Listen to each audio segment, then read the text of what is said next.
Welcome to our community. Susie Thomas with you this morning. Very happy to welcome LaSalle Harris from Joanna House. Good morning, LaSalle. Good morning. So always things happening with Joanna House. Before we get into what's coming up, let's talk a little bit about the ministry itself. For anyone who's not familiar, give me a little background about Joanna House. Well, the Joanna House has been established since 2009, helping with transitional housing for individuals struggling with homelessness. So we have 3 locations currently for women and 1 for men. We basically meet them where they're at and provide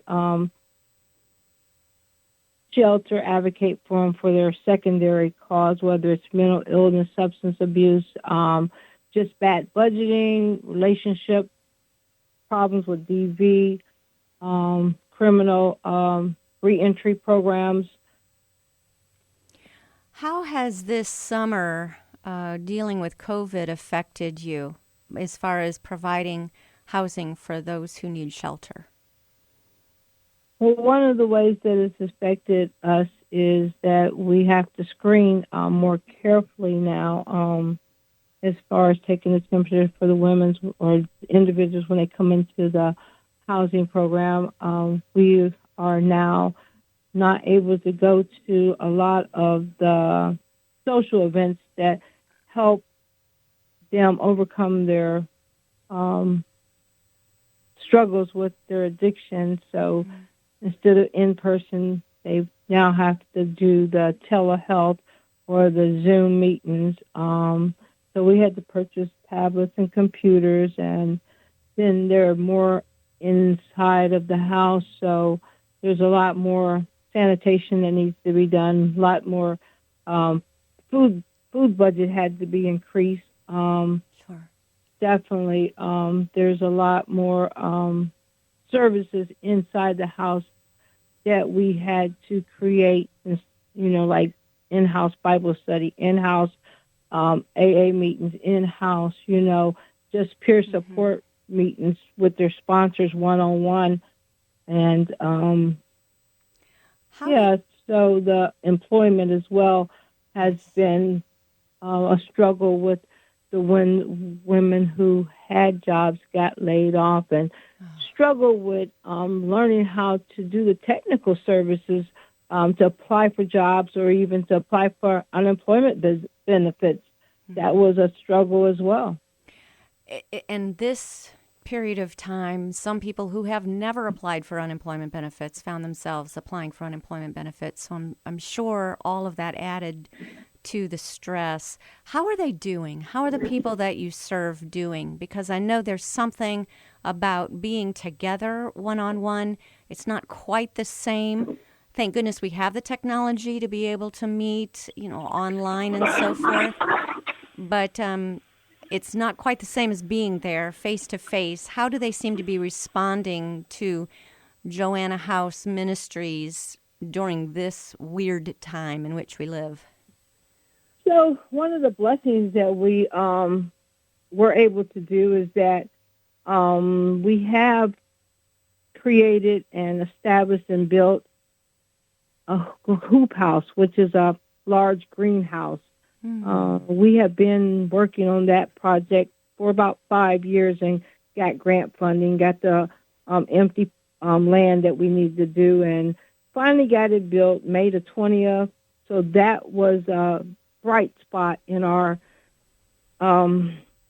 programming, where as we did outside gardening, now we were able to have it inside of the greenhouse, and it created therapeutic value for the ladies who were struggling with the loss of a job, a loss of getting out to do their social service or connection, and they replaced that with planting something and making them feel better, and then was able to go down to the Summit County Farmers Market and sell those produce to other individuals who needed to eat healthy. So it was a way of giving back to the community as well as keeping themselves with self-esteem and empowerment and good insight on how to manage through difficult times. That's wonderful. That's actually just a wonderful story. What is it about just digging in some dirt and planting a seed and watching it grow and then being able to feed some people around the table with what you've just grown? What is it about that just really does have a healing effect on people? For me, it's just,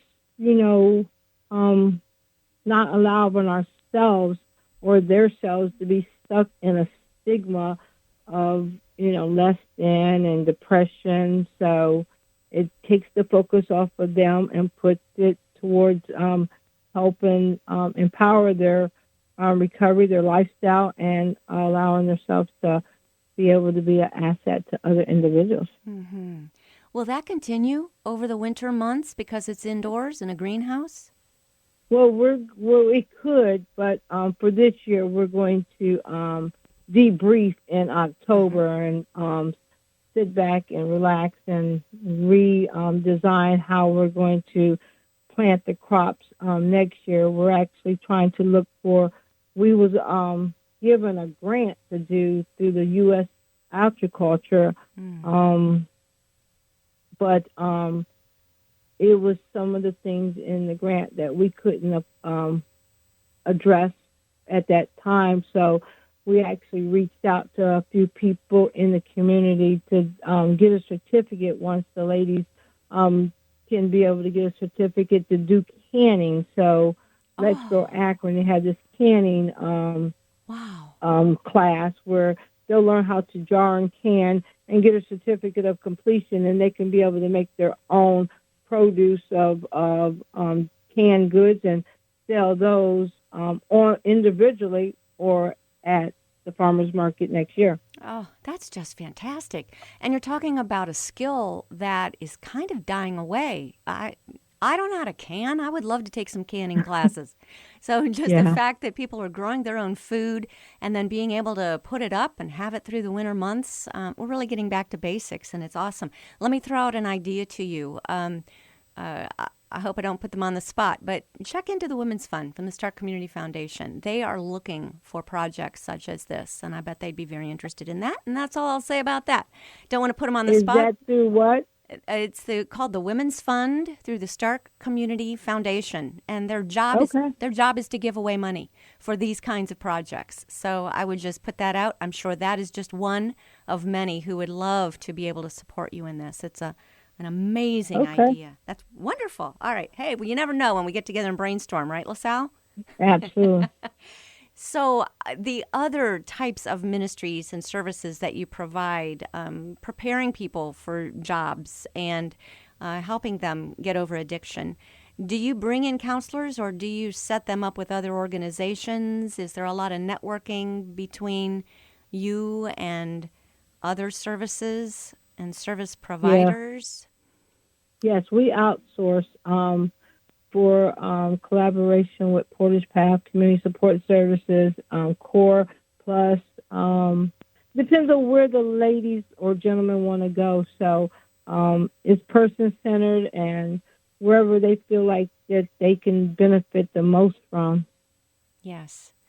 How full are you right now? We have no open beds. Mm-hmm. And how long are they able to stay there? It's time limited. Oh, wow. Wow, wow. Do children stay there as well? Are these women, are they separated from their children while they're with you? Yes, at this time we don't offer housing with children. So, and tell me about the relationships among the women with other women that are staying there and the men, since you've begun serving men as well in a house. Tell me about their relationships with each other and growth that you're seeing. Well, that's the reason why we have 3 women's houses to fit individuals' needs. So if we have a house at 409 East South Street that primarily deals with women struggling with addiction and mental illness, and that houses 5 or 6 women, then we have a house that has 3 women where it's independent living, and they don't have a drug or alcohol problem, for the most part, they provide for themselves, and just go in there and monitor them. There's no 24-hour supervision, and then there's this other house where they just struggling with maybe bad budgeting and found themselves homeless, or maybe relationship breakup and needed housing elsewhere.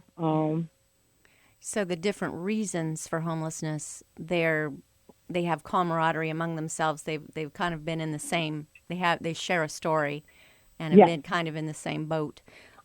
Yeah. I bet you've got some success stories that you might be able to share with us. Is there any that you come to mind that you'd be willing to share? Yeah. Well, we just I think next week, one lady, she came to us from the Oriental House, and she did 3 years in prison, and ended up calling for reentry housing through us, and then she also, about being with us for about maybe 3 months, showed a lot of leadership skills, and we asked her to be the house monitor there. So she agreed, and from there, she's done an awesome job.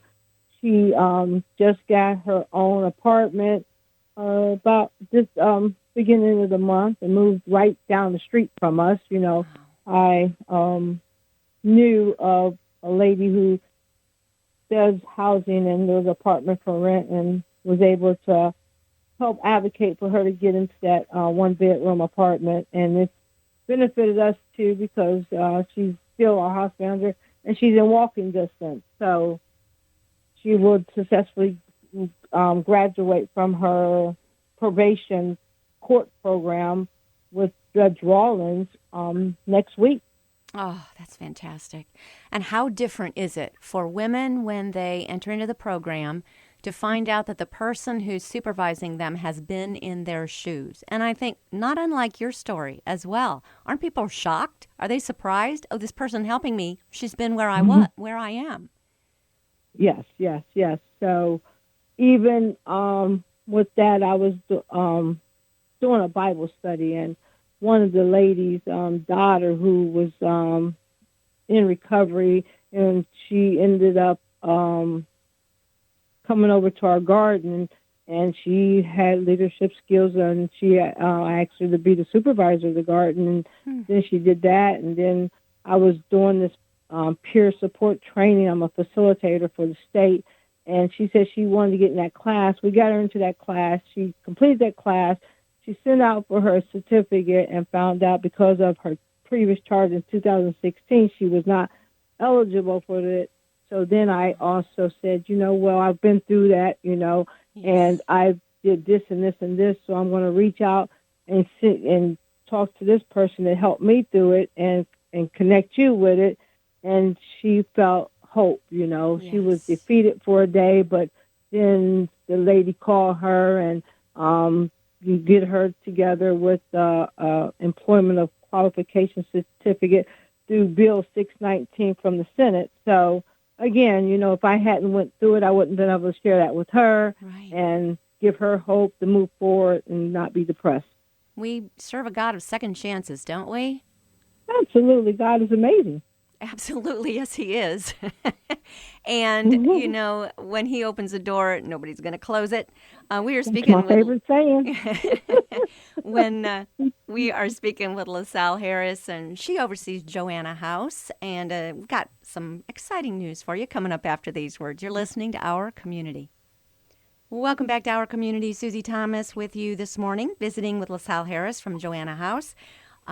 As we listen to the amazing things that you're doing and the lives you are impacting with people who need a little hope, and you're providing that hope, we need to help you. We need to come alongside you and help support you. And I'm sure you need financial help other than grants, in addition to grants. But you've got a big fundraiser, something kind of exciting coming up in the way of a gospel concert. Let me know all the details, LaSalle. So we have a recovery gospel concert. This is our 9th annual concert. We normally have it at Akron Bible Church, but due to the social distance and the coronavirus and We have decided to not do it, but then a gospel group come alongside us and say, hey, we really want to support you. Can we step in and help you? And we can do it outside. And I'm like, okay. I said, that would be awesome. Yeah. And we have the space. We have empty lot down on 342 East South Street. Okay. And so we are going to be doing that gospel concert on Saturday, September the 19th, from 3 p.m. to 6 p.m. We will have a puppet show, the Recovery Gospel Concert, a choir. We will have Renee Walsh, who's amazing singer, who's went around the world singing. I don't know if you guys heard of her. Love her. Yes. Okay. Yes. Yeah, she's going to MC it and sing a few songs, and we'll have some food, refreshments out there to give away, and set up the chairs, and people can stand, but we'll have masks to hand out and hand sanitizer. We definitely believe that we don't want to spread the coronavirus, but we want to also be a beacon in the midst of the pandemic. Mm-hmm. So how did you work out the chair situation? Will it be, do people need to make reservations first and then you put groupings of chairs for however many and then have those all spread apart? The logistics of this confound me. You had to think of so many things. How is the seating arranged? So we're just going to mark them. You know how they have X's in the grocery stores and stuff like that? Mm-hmm. We'll have the chairs so many chairs apart. And then there's a way you can enter into the venue because it's outside, but it's, we can have that roped off or put cones up there. This is the way to go. And we'll have volunteers to help direct the traffic and just enjoy the music, enjoy the fellowship, and be a part of help supporting our love offering. That's what I was just going to ask. Is it a free will offering, or are there tickets, ticket sales, and a price to pay for tickets, or how are you working it? Just free will. Awesome. Give from your heart. Mm-hmm. So if someone feels that they would love to just give $1,000 for this concert, you would accept that, yes? Yes, ma'am. Okay. So go with a full heart and a full checkbook and be ready to give to the Joanna House. Again, September 19th from 3 to 6. You want to go to 342 East South Street. Is there a way you enter, a place? What do you suggest for parking and so forth to do this right? Yeah. So we have parking all around the building. So there'll be people out there guiding the traffic. Awesome. Did you have to work with the police department or so forth as far as getting things blocked off, or how the logistics again just absolutely blow my mind? How did you how did you pull this off, LaSalle? Well, the thing is we've been doing this with our community food pantry, and so we're just going to duplicate what they've been doing as far as when they serve food to the community. We have that same setup and the same volunteers that's going to come out and navigate traffic and help us, work a social distance program. Well, I guess we have been doing this for 6 months now. We've kind of sadly got it down to a science, don't we? Almost. Hopefully we'll be on the other side of it very, very soon. But in the meantime, we sure want to continue to support important programs like you've got going. September 19th, that's the Saturday, 3 to 6 at 342 East South Street. Is there a phone number to call for more information, LaSalle? Yes, they can call 234-678-9805. Okay, that would be 234-678-9805 and ask for you? Yes. Awesome. All right. We kind of gave a little bit of hint that you've got an amazing testimony yourself. We do have time for however much of it you would like to share, but it is amazing how God has called you to this particular ministry, isn't it? Well, back in 2000, I'm going to say 1994, I had gotten into some trouble with drugs and alcohol, and was looking at 3 to 15 years in prison. Hmm. And I got was in Summit County Jail, and I got released to orient a program. And there was a church called Akron Bible Church that came in and did Bible study, and it was right down the street from my house. So I started going to that church, and I never got delivered until 2007 when I had 23 years of drug and alcohol and mental issues that was untreated, and I was spiraling down, going into the city hospital ER 7 times. 4 of them was almost fatal, a direct result of blacking out, wilding out on people, just being dysfunctional in my addiction and lifestyle. I have 5 penitentiary numbers. I've been to penitentiary 5 times. Direct result of not having value in my morals and thinking to making choices to survive through my addiction. I lost all 4 of my children to the CS Children's Service Board, and I have them back in my life for the last 8 years. Yes. I have surrendered in '07, and 11/28/07 is my deliverance day, my sobriety date. And it's been still barriers knocking down, but for the most part, I went through the Legacy 3 program. I continued to go to Akron Bible Church, who helped me when, God said, hey, you're going to die out there if you don't stop this, and Yes. I heard his voice, and I'm like, oh, okay, well, it wasn't that easy, but through lots of structure that I didn't think I needed at the Legacy program, it was amazing how they stood beside me. They helped me break down these barriers, provided me housing after I graduated from their housing program and entered into their Brubaker program. I am a success story for them. I Yes. Go to Alcoholics Anonymous. I do a lot in the community now because I want to continue to grow in the community and help give back to where it took a village to raise me out of the slump that I was in, and I'm still not done yet. None of us are. We're all works in progress.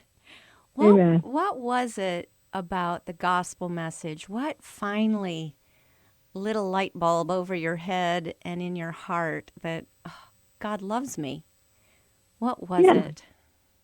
So I think it was that, when I'm spiraling down, I'm in this dark mess in Akron Bible Church, I heard God say, come as you are and he'll change you.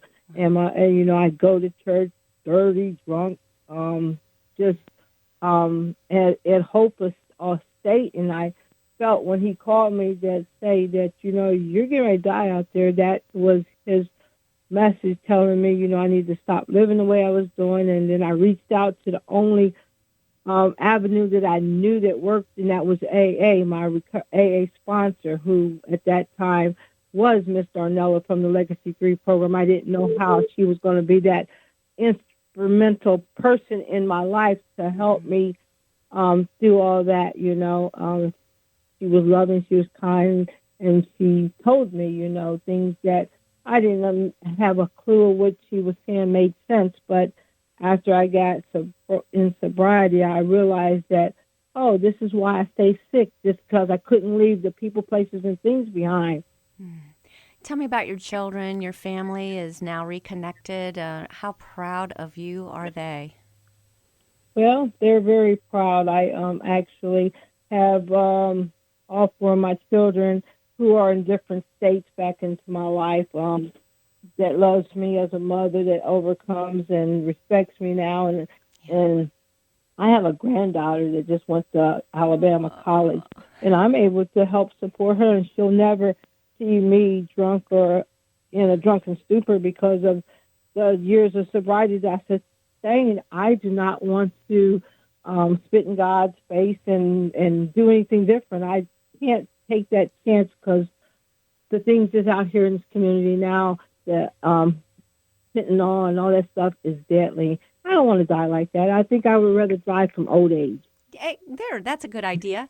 I love the scripture that says, "Who's been forgiven for much loves much," and I think we all can relate to that. Like, oh my gosh, can anybody love God more than I do? Because I know what He Right. has cleaned up.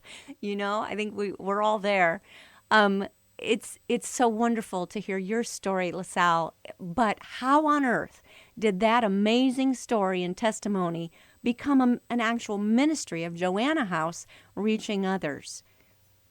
Well, again, in '07, I was, well, back in 94, I was the first lady at Akron Bible Church's Joanna House.